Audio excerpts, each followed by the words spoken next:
Bismillahirrahmanirrahim. Assalamualaikum warahmatullahi wabarakatuh.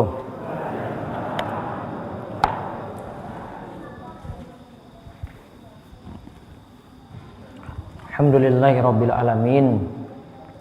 Hamdan katsiran thayyiban mubarakan fi kama yuhibbu rabbuna wa yarda. Wa asyhadu an la ilaha illallah wahdahu la syarikalah. Wa asyhadu anna Muhammadan abduhu wa rasuluh. Allahumma salli ala nabiyyina Muhammad wa ala alihi wa man tabi'ahum bi ihsanin ila yaumiddin. Allahumma anfa'na bima 'allamtana wa 'allimna ma yanfa'una wa zidna ilma. Puji syukur kita panjatkan pada Allah. Selawat serta salam semoga tercurah pada Nabi yang mulia, Nabi besar kita Muhammad sallallahu alaihi wasallam. Baik, pada kesempatan malam ini kita akan kembali melanjutkan kajian malam Kamis. Masih seputar tafsir 3 surat favorit, yaitu Al-Ikhlas, Al-Falaq dan An-Nas. Sebelum kula mulai, seperti biasa kula tuntun dulu doa agar kita mendapatkan ilmu yang manfaat.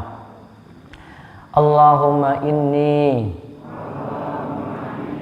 as'aluka, Allahumma inni as'aluka ilman nafi'a wa rizqan thayyiba wa amalan mutaqabbala. Allahumma inni as'aluka ilman nafi'a wa rizqan thayyiba wa amalan mutaqabbala. Baik, malam ini kita masih lanjutkan pembahasan saking surat Al-Falaq. Kalau tuntun dulu nji, surat Al-Falaq, monggo diikuti.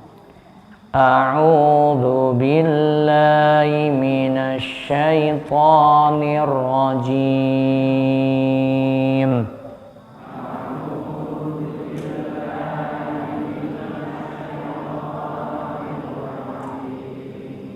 Bismillahirrahmanirrahim.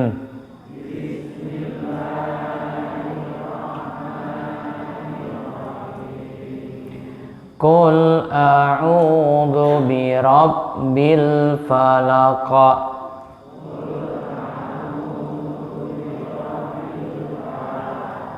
Qul a'udzu birabbil falaq.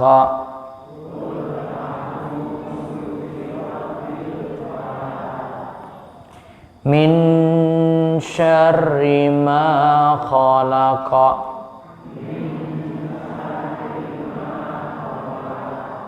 Min syarri ma khalaqa. Wa min syarri ghasiqin idza waqaba.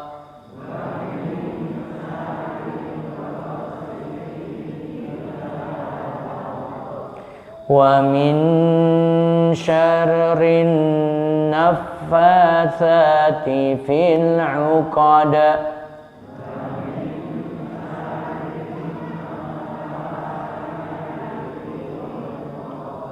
Wa min syarri hasidin idza hasad.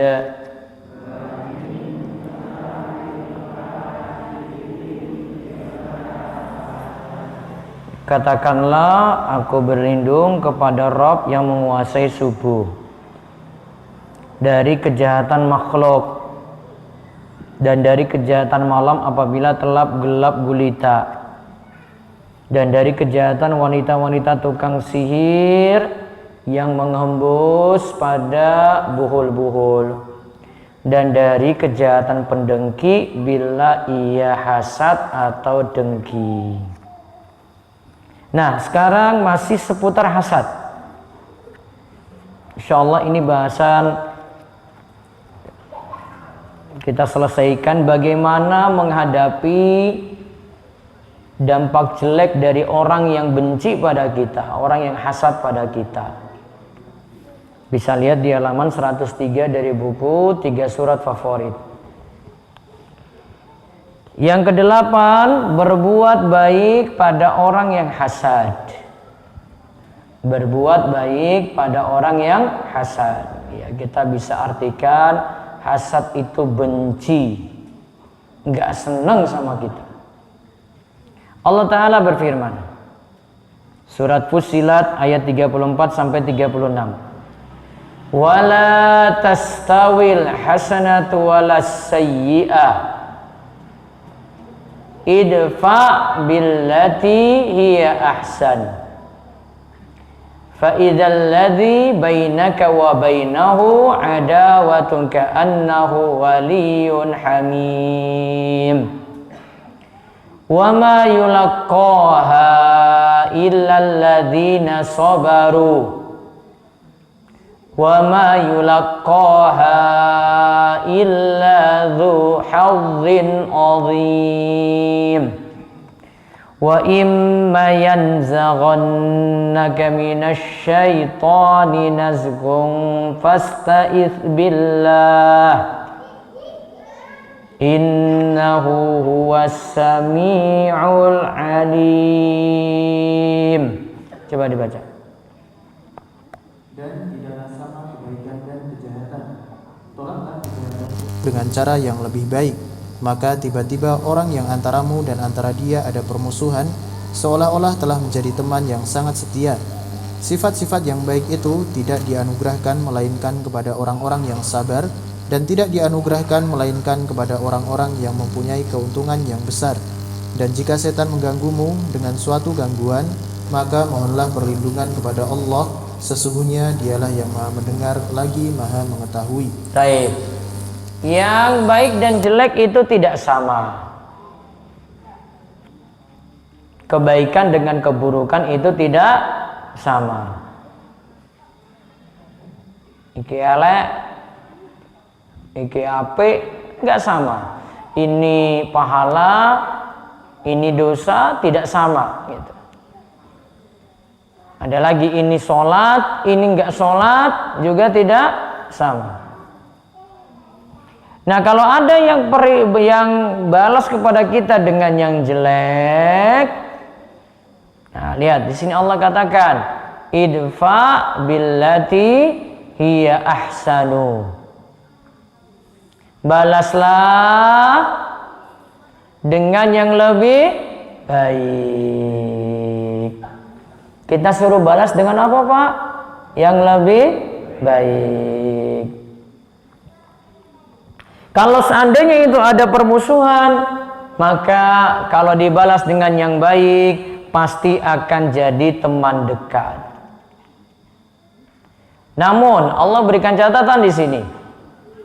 Wa may yulaqaha illal ladzina sabaru wa may yulaqaha illa dzu hazzin 'adzim. Yang bisa melakukannya itu hanya orang yang sabar. Yang bisa melakukannya itu hanya orang-orang yang memiliki kemuliaan. Kesimpulan yang penting yang kaitannya dengan bahasan kita, kalau ada yang benci sama kita, maka kita balas dengan yang baik. Ada yang gak senang sama kita, maka balaslah dengan yang baik. Nah, perlu diingat, balas dendam itu ada 3 macam. Apa tadi? Balas dendam ada 3 macam. Waduh, pulsaku entak itu ya. Masih dah. Elek berarti apa ini? Tak tethering sama berapa? Balas dendam ada berapa macam? 3. Yang pertama zalim. Yang kedua disebut muqtasid.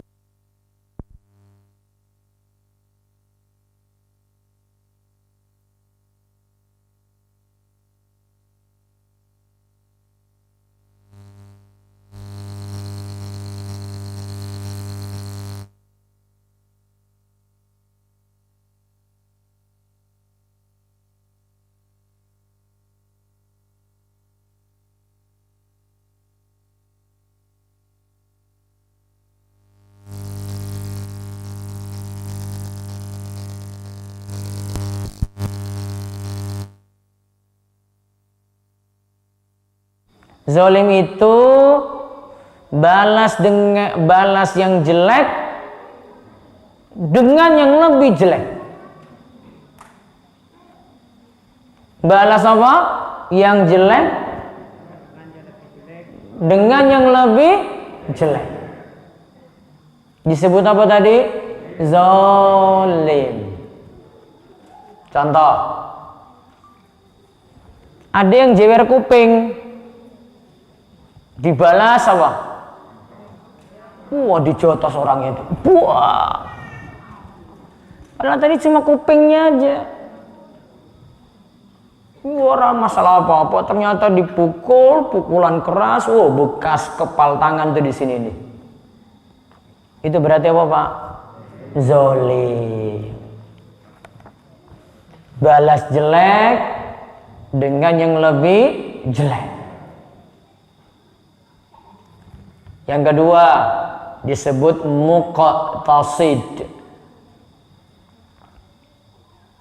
Dia balas yang jelek dengan yang sama. Balas yang jelek dengan apa? Yang sama. Contoh. Tadi jewer kuping toh? Dibalas apa? Jewer kuping lagi. Tapi di situ harus kadarnya jelas.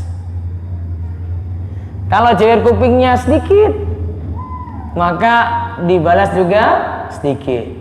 Kalau ada yang jewer kuping segini terus dibalas muter gini, berarti apa? Zalim. Yang ketiga,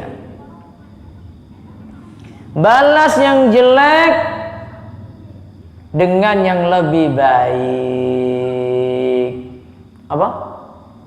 Balas yang jelek dengan yang lebih baik. Itu yang disebut dengan yang ketiga. Disebut apa tadi? Muhsin. Nah, itulah bahasan surat Fussilat ayat 34 sampai 36 di sini. Berarti mana yang paling bagus tadi? Muhsin. Mana yang di bawahnya? Muqtasid. Mana yang gak boleh? Zalim. Mana yang gak boleh tadi? Zalim. Nah, coba lihat, kita lihat dalam ayat selanjutnya. Ulaika yu'tauna ajrahum marrataini bima sabaru wa yadra'una bil hasanati sayyi'ata wa mimma razaqnahum yunfiqun. Coba baca Al-Qasas ayat 54. Mereka itu diberi pahala 2 kali disebabkan kesabaran mereka, dan mereka menolak kejahatan dengan kebaikan, dan sebagian dari apa yang telah kami rezekikan kepada mereka, mereka nafkahkan. Lihat, situ balas kejelekan dengan apa? Kebaikan. Balas apa, Pak? Kejelekan dengan kebaikan. Sama dengan Fussilat 34 36 tadi. Maka di sini perintahnya sama. Wa yadra'una bil hasanati sayyi'ah. Mereka membalas dengan kebaikan untuk kejelekan yang diperbuat. Wa mimma razaqnahum yunfikun. dan telah kami beri rizki kepada mereka apa yang mereka nafkahkan. Ayat ini juga mengajarkan untuk balas kejelekan dengan apa? Kebaikan. Kita lihat juga dari perbuatan Nabi Shallallahu Alaihi Wasallam. Lihat di halaman 104. Lihat pula bagaimana sikap para nabi ketika mereka disakiti dan dizolimi oleh kaumnya. Nabi Shallallahu Alaihi Wasallam sendiri saat perang Uhud. Ingat ya, perang Uhud itu Nabi SAW kalah. Ketika beliau kena luka, disakiti, malah beliau berdoa begini, Allahumma gfirli qaumi fa innahum la ya'lamun. Allahumma gfirli qaumi fa innahum la ya'lamun. Coba dibaca artinya. Ya Allah, ampunilah kaumku karena mereka sejatinya tidak mengetahui. Ya Allah, ampunilah kaumku karena mereka sejatinya tidak mengetahui. Lanjutannya, doa ini mengandung pelajaran bagaimanakah keburukan dibalas dengan kebaikan dalam 4 bentuk. Lihat, keburukan dibalas dengan kebaikan oleh Nabi Shallallahu Alaihi Wasallam dengan 4 bentuk. Coba saya bacakan di sini Arabnya. Ahaduha afu anhum, wasani istighfaruhu lahum, wasalisu i'tidharuhu anhum bi annahum la ya'lamun, ar-rabi'u istighfaruhu lahum bi idhafatihim ilaihi. Coba dibaca. 1. Memaafkan. 2. Memintakan ampun untuk yang berbuat zalim. 3. Memberikan uzur pada mereka karena mereka tidak tahu. 4. Para nabi itu begitu sayang dan simpati pada kaumnya sendiri karena mereka tetap menyatakan itu kaumnya. Baik, 1 apa? Memaafkan. Sikap Nabi ketika disakiti oleh kaumnya, Nabi katakan, saya maafkan kalian. 1 ya. Yang kedua apa? Mendoakan ampunan, memintakan ampun. Nabi malah doakan itu ada kaum yang menyakitinya. Yang ketiga, memberikan uzur, memberikan alasan. Mungkin kaumku itu nggak tahu, mereka itu nggak tahu, mereka nggak punya ilmu. Diberikan alasan sana sini. Terus yang keempat, para nabi itu begitu sayang, walaupun kaumnya jahat padanya, tetap beliau katakan itu tetap kaumku, itu tetap umatku. Wah, saking sayangnya Nabi SAW itu pada umatnya dulu yang nyakiti beliau. Tadi ya, 1 memaafkan, 2 apa? Memintakan ampun, ketiga apa? Memberikan uzur, keempat apa? Para nabi itu begitu sayang karena masih menganggap kaumnya itu kaumnya juga, walaupun mereka telah menyakiti. Pak, Bu, ini kalau dipraktekkan ke tetangga itu berat sekali. Ada orang 20 tahun itu nyakiti jenengan terus loh. Terus jenengan sikapi 4 ini loh Pak, Bu. Disikapi yang pertama, maafke. Disikapi yang kedua apa? Doakan. Disikapi yang ketiga apa? Beri uzur, mungkin dia tidak tahu. Disikapi yang keempat apa? Ah sudahlah, itu juga tetanggaku juga. Bisa seperti itu Pak? Hah? Geruang siji sing jawab, aduh angel tenan. Maafkan, terus doakan, terus berikan uzur, terus katakan ya itu masih tetanggaku juga. Angel punah. Berat banget. Namun pahalanya besar karena masalahnya rampung. Nabi nggak banyak balas dendam. Kalau kita itu bisa dendam 7 turunan. Kalau Nabi wes rampung, selesai. Kemudian cara mengatasi dampak jelek orang yang hasad lagi adalah yang ke-9, segera bertobat atas dosa. Kita yang bertobat. Kita yang bertobat. Yang ke-10, orang yang hasad itu mandi dan airnya disiramkan pada orang yang kena hasad. Pak, Bu, ini kalau kena sawan, ain, prakteknya kayak gini. Apa tadi? Suruh orang yang sawan tadi, yang punya sawan, yang punya ain, suruh mandi. Kalau benar loh itu orangnya, suruh apa? Mandi. Bekas airnya disiramkan ke orang yang kena. Coba lihat hadisnya di sini dari Ibnu Abbas radhiyallahu anhuma, Rasulullah sallallahu alaihi wasallam bersabda, al-ainu haqqun walau kana syai'un sabaqal qadara sabaqathul ainu wa idza istughsiltum faghsilu. Ain itu benar adanya. Ain itu kalau tempat kita itu sawan. Ada enggak? Ada. Segala sesuatu terjadi itu dengan takdir. Maka sawan itu juga takdir. Kalau orang mau beri sawan nggak kena, ya nggak kena. Termasuk pada ain, itu juga terjadi dengan takdir. Apabila kalian diminta untuk mandi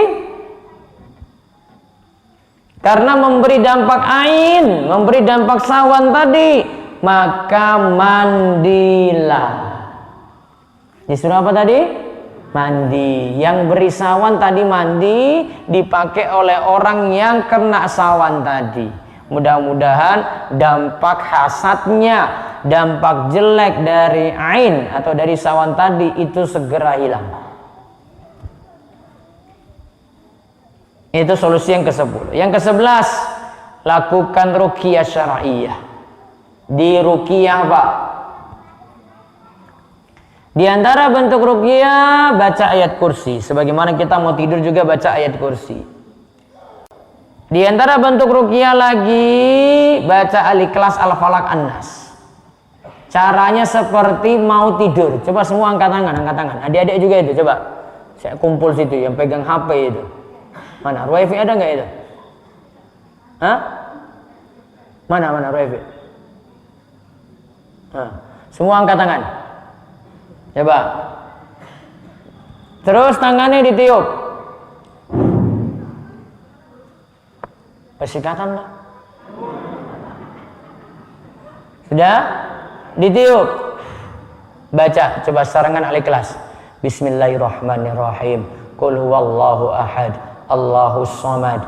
Lam yalid walam yulad. Walam yakul lahu kufuwan ahad. Al-Falaq. Bismillahirrahmanirrahim. Qul a'udzu birabbil falaq min syarri ma khalaq wa min syarri ghasikin idza waqab wa min syarri naffatsati fil 'uqad wa min syarri hasidin idza hasad. Surat An-Nas. Bismillahirrahmanirrahim. Qul a'udzu birabbin nas, malikin nas, ilahin nas, min syarril waswasil khannas alladzi wasisu fi sudurin nas minal jinnati wan nas. Diusap ke anggota badan yang bisa dijangkau. Diulang, itu ruqyah, itu ruqyah mandiri namanya. Dan bisa praktekkan sebelum tidur. Itu lakukan 3 kali. Lakukan berapa kali? 3. Tadi sudah Al-Ikhlas, Al-Falaq, An-Nas. Bisa juga untuk ruqyah itu baca ayat kursi. Bisa juga ruqyah itu baca surat Al-Fatihah. Karena dulu pernah ada beberapa sahabat praktekkan surat Al-Fatihah. Ada tokoh di kampung itu yang lagi kena sengatan binatang, itu sembuh dengan izin Allah. Cuma ruqyahnya baca surat Al-Fatihah. Sudah berapa surat tadi itu? Al-Fatihah, ayat kursi, Al-Ikhlas, Al-Falaq, terus An-Nas. Nah, ini bisa jadi bacaan sederhana untuk bacaan ruqyah. Termasuk orang sakit, tidak hanya untuk kesurupan, orang sakit juga bisa. Yang ke-12, memiliki iman dan tauhid yang kuat. Nah, solusi agar kita tidak kena hasad, dampak jeleknya tidak kena, perbaiki iman. Biasanya kalau syiriknya itu masih jalan, masih senang dengan syirik-syirik, wah ini kena, ini mudah ini. Ada orang yang nggak senang ke kita, terus kita ingin dikenai sesuatu, wah bisa kena itu Pak Bu. Lalu yang terakhir, sebab terjadinya hasad di halaman 106. Kenapa orang itu bisa hasad, bisa benci pada orang lain? Nah, di sini.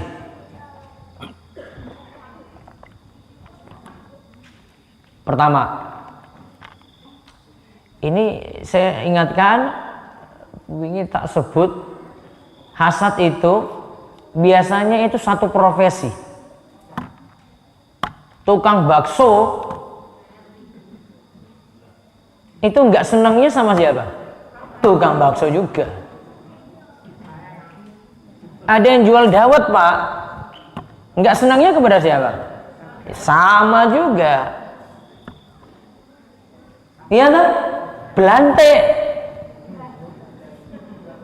nggak senangnya sama siapa?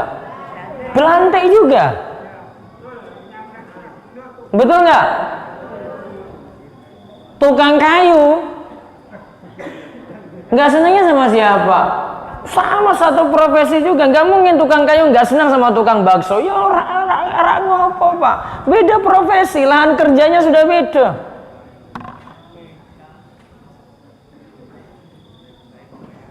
Yang punya bis nggak senangnya sama siapa? Sama-sama yang punya bis. Dengan yang punya warung nggak mungkin. Wah beda-beda tempat Pak, beda lahan. Nah, di sini kita temukan sebabnya. Apa sebabnya? Apa cuma itu saja? Lihat pertama, ada yang nggak senang meri pada orang lain, benci sampai benci pada orang lain. Ini sebab pertama, permusuhan dan kebencian. Dari dulu memang wes musuhan Pak. Sudah benci. Kalau ini dapat sesuatu, dapat nikmat, wah pokoknya nggak senang. Satu nih. Yang kedua, cinta dunia. Terutama terkait dengan kekuasaan dan kepemimpinan. Ini baru-baru aja pilur itu. Iya tak?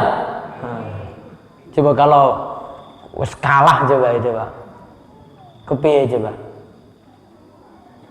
Wah paling nggak senang itu pasti itu. Panas, apalagi dia yang jago sendiri loh itu. Dia kalah, wah sudah. Punya dendamnya bukan main. Karena kepemimpinan kekuasaan, kalau sudah cinta dunia, pokoknya dengan orang lain itu punya permusuhan yang berat. Punya rasa hasad yang berat. Ketiga, karena pelit membagi kebaikan pada orang lain. Dia dapat, gak mau orang lain juga dapat. Pelit. Yang keempat, lemahnya iman. Imannya apa? Lemah. Namun kalau imannya kuat, biasa rasa hasadnya itu berkurang.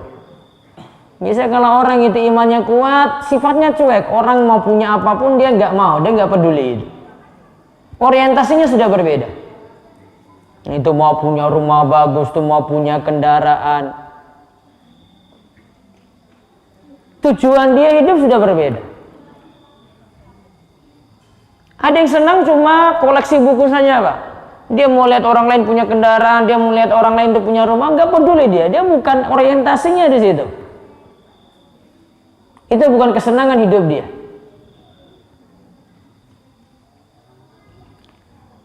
Makanya Muhammad bin Al-Hasan disebutkan oleh Imam Az-Zarnuji itu mengatakan, saya kalau dapat suatu masalah kemudian saya begadang sampai malam hari. Ketika saya sudah dapat pemecahan, saya senangnya luar biasa. Sampai dia katakan, saya ingin tahu raja-raja yang kaya-kaya itu, pangeran-pangerannya, putra-putra raja, apakah pernah dapat kebahagiaan itu seperti saya? Dia bahagia bukan dapat harta, namun dia bahagia itu karena dapat ilmu. Maka orang kadang itu hidupnya dunianya berbeda. Dunianya itu bukan ngurus-ngurus ya kerjaan-kerjaan terus, dunianya lain. Dia pengen sibuk dengan ilmu, dia pengen sibuk dengan belajar, ya, dia pengen sibuk dengan menelaah, gitu. Banyak belajar, banyak baca buku, banyak sampaikan ilmu. Ada orang-orang sibuk seperti itu, sehingga dunia luar dia nggak tahu. Ya, kejadian di dunia luar tuh nggak tahu, Pak, karena dunianya sudah berbeda. Kalau mau hidup kayak gitu itu enak, nggak tahu dunia orang. Mau tetangganya ribut juga dia nggak tahu. Mau tetangganya lagi bertengkar gara-gara duit juga dia nggak tahu. Enak itu hidupnya. Ya, jadi lemahnya iman buat cepat benci pada orang. Terus yang kelima, kesombongan. Sombong itu al-kibr, kata Nabi SAW, punya dua sifat, batrul haq wa ghamtun nas. Menolak kebenaran dan meremehkan manusia, merendahkan orang lain. Apa tadi sifat sombong? Satu, menolak kebenaran. Yang kedua, merendahkan orang lain. Nah, itu sifat sombong. Sifat sombong ini buat seseorang itu rendahkan orang lain terus. Akhirnya kalau orang lain itu dapat nikmat, dia nggak senang. Kemudian yang keenam, tidak ingin dikalahkan yang lain. Wah, ini paling sering ini. Ini kalau dunia bisnis nih sering ini, Pak. Kalau tokonya laris, yang toko yang lain enggak, wow, sengitnya luar biasa. Iya toh, Pak? Kalau ini pedagang ayam, ayamnya paling laris, yang ini enggak, wah, coba lihat itu, tuh tak cegat di jalan nanti itu, ya Pak. Wah, ada saja itu. Wah, ada saja niatan-niatan jelek itu ada. Pokoknya tidak mau kalah dari orang lain. Yang ketujuh, takut disaingi. Takut apa? Disaingi. Jadi nggak boleh ada yang nyaingi dia. Biar sa-RT, pokoknya dia saja yang kaya, yang lain nggak boleh. Ngomong sa-RT wae nih, orang sa-desa. Wonten ta, Pak? Oh, wadah malah. Jadi tidak boleh ada yang saingi dia. Jika ada yang saingi, wah, hasadnya luar biasa. Ini sebab terjadinya hasad. Kemudian yang kedelapan, takut diejek orang lain. Maka hasad itu timbul, akhirnya nggak senang sama orang itu ada. Pokoknya dia tidak mau direndahkan oleh orang lain. Nah, sebab-sebab ini kita hindari. Contoh tadi permusuhan, pertengkaran itu nggak mesti diselesaikan dengan diam-diaman terus. Rampungkan, ada yang mulai ngomong, ada yang mulai ucapkan salam gitu. Biar masalah rampung. Ada karena cinta dunia kekuasaan. Ya, berarti solusinya adalah jangan gila kekuasaan.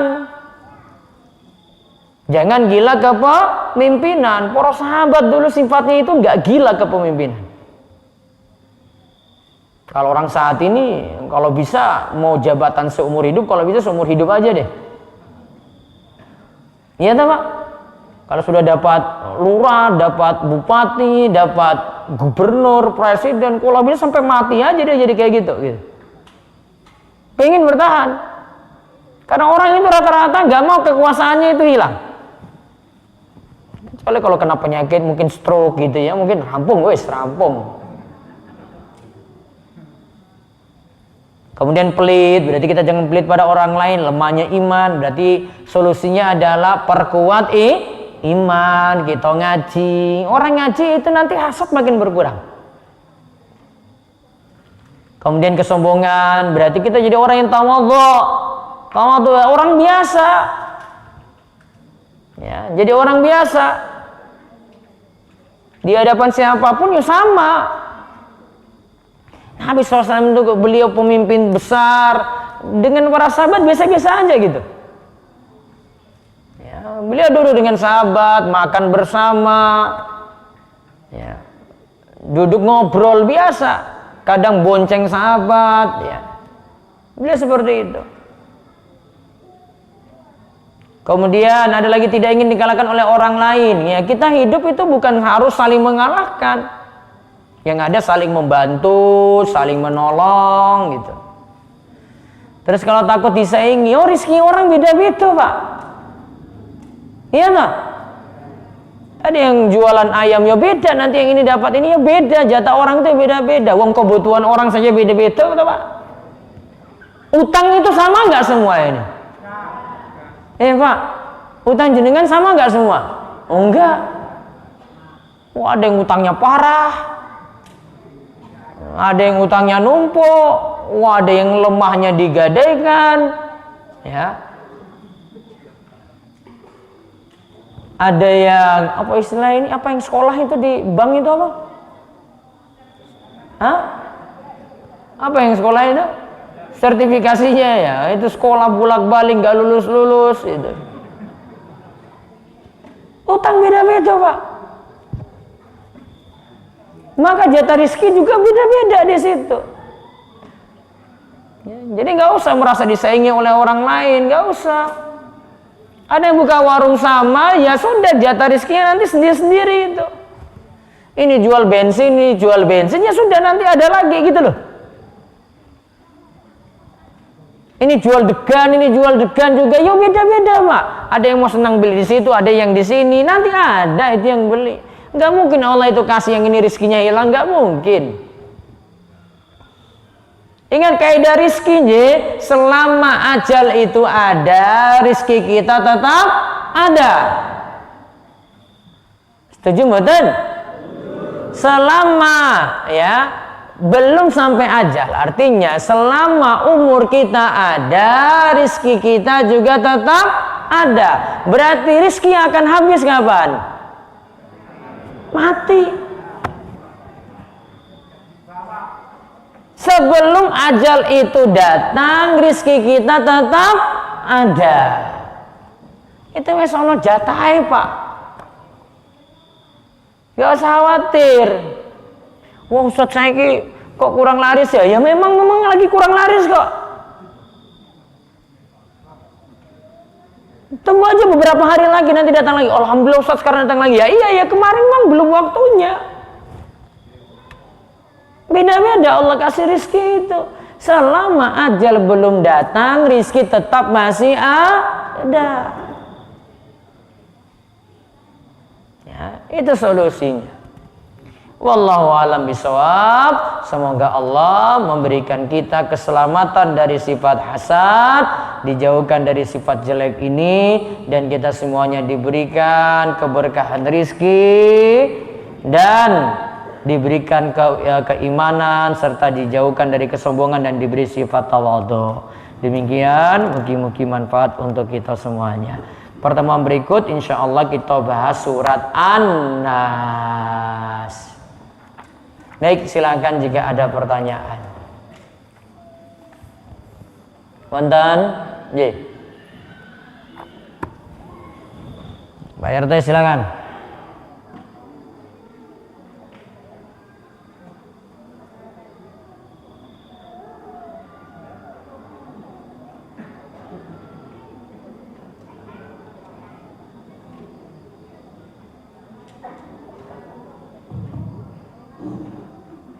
Assalamualaikum warahmatullahi wabarakatuh. Waalaikumsalam warahmatullahi wabarakatuh. Yang saya katakan yaitu hasad Ustaz. Hasad itu macam-macam begitu. Dulu Ustaz mengatakan kalau misalnya begini, sama-sama pedagang. Saya itu sama-sama pedagang pitik, teman saya pedagang pitik. Tapi kalau saya itu tidak bertemu satu hari itu sudah rasanya tidak enak. Bagaimana kalau tadi mengatakan kalau sama-sama dagang itu benci? Kalau saya kok nggak benci Ustaz? Karena begini tak, kalau yang saya ajak itu teman saya itu kalau dagang itu saya tidak cukup uang saya minta teman saya supaya saya cukup. Bagaimana itu solusinya Ustaz? Alhamdulillah, berarti tidak ada hasad.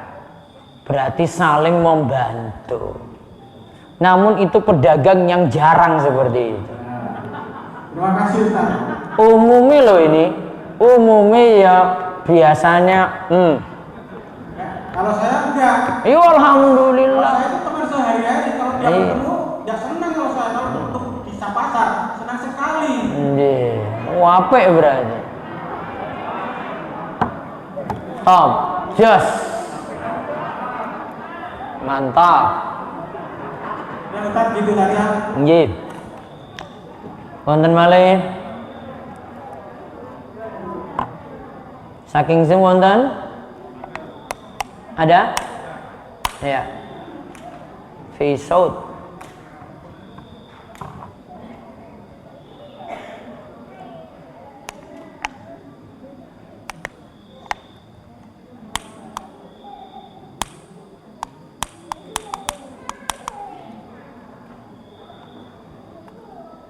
Ya silakan. Berapa orang nanya itu? 2. Silakan.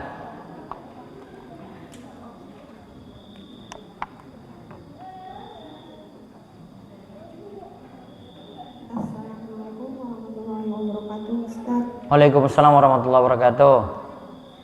Ya, jadi begini Ustaz, saya dalam setahun belakangan ini saya mengikuti Diko dengan teman-teman SMA saya. Iya. Lalu karena saya bermanhaj sesuatu, saya mulai nyadar, oh ini ternyata boleh loh. Padahal teman-temanku pada bilang tuh itu tidak boleh, tidak baik. Akhirnya saya bilang kepada pembina Diko saya itu,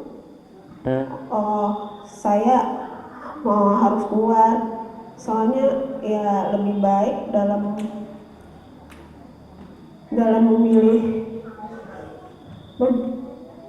pembina itu harus apa sih yang benar-benar semanhat. Soalnya kan saya ini orangnya gampang ketularan Ustadz, baik dari video Ustadz yang saya tonton atau dan juga artikel-artikel.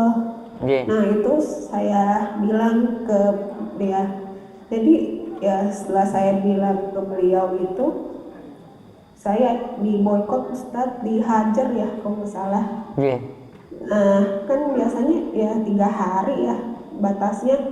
Nah ini dia sudah lebih 3 hari. Kalau mu'alam saya sudah kasih saran, saya juga sudah meminta maaf, belum juga ada respon Ustaz. Jadi baiknya bagaimana ya Ustaz? Ya tetap buat baik pada dia. Kalau belum juga dia tegur, berarti dia yang salah. Karena kita sudah minta maaf pada seorang, orang itu nggak maafkan, dia yang berdosa. Tugas kita cuma bisa meminta maaf. Gitu. Oke, baik Ustaz. Oke Ustaz, syukron, jazakallah khairan Ustaz, barakallahu fikum. Allah yubarik fiik. Baik, berikutnya lagi.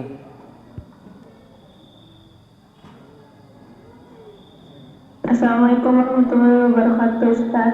Waalaikumsalam warahmatullahi wabarakatuh. Ustaz izin bertanya. Ya.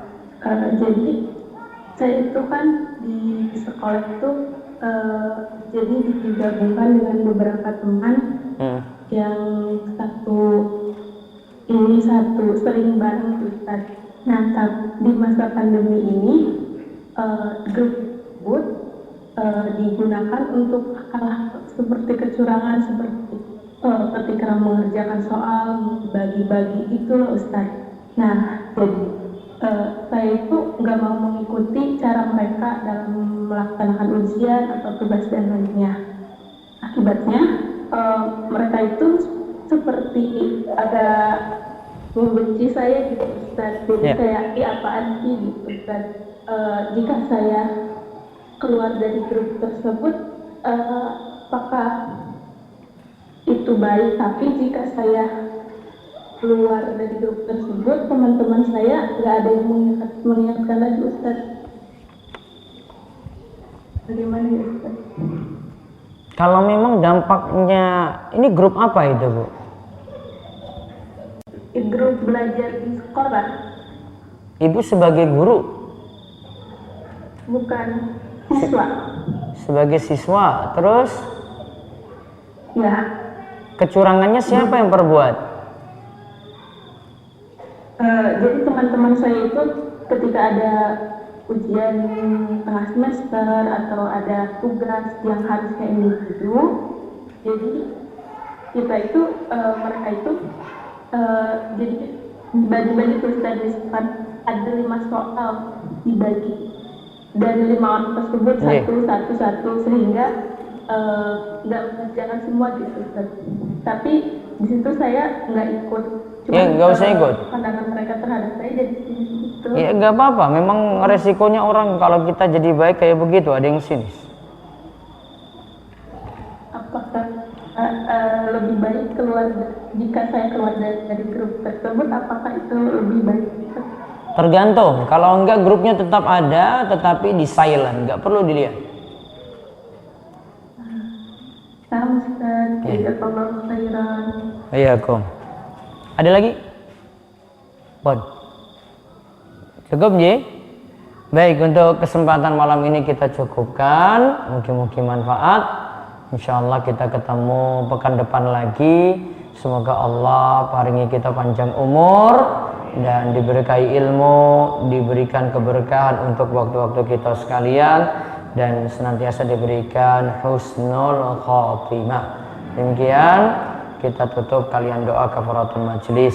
Subhanakallahumma wa bihamdika asyhadu an la ilaha illa anta astaghfiruka wa atubu ilaik. Assalamualaikum warahmatullahi wabarakatuh.